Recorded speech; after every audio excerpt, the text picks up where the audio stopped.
Hi, I'm Amanda Wood here with Cody Jones at Everbank Field to wrap up this 38-20 victory that no one expected Florida was going to have over Georgia tonight.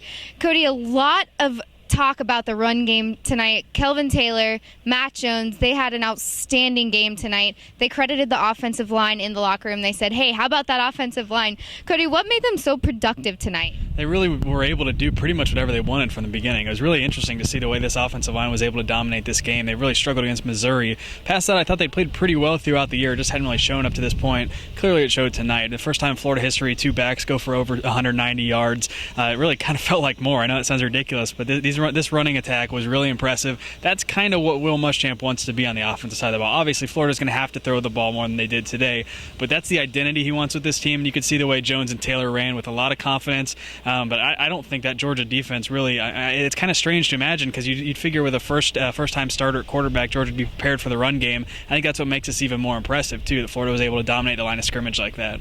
With that first-time Florida quarterback starting, Coach Muschamp gets his first win against this whole Florida-Georgia rivalry as a coach and as a player. So, Cody, can you kind of assess Treon Harris and his performance tonight? He only had 6 passes all night, but he still had a good start. Yeah, exactly. I think that's kind of the plan, was to make things as easy on him as possible. A lot of the players said that. They talked to him all week and said, take it.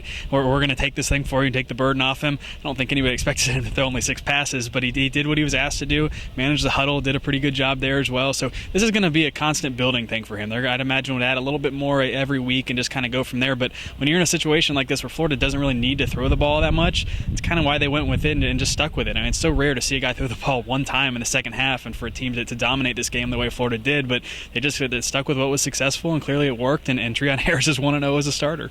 And on the other side of the ball, Florida's defense was able to limit the powerful running back for Georgia, Nick Chubb. Vernon Hargraves and Marcus May had some pretty important pass breakups in the end zone. Cody, what made this defense be able to limit them?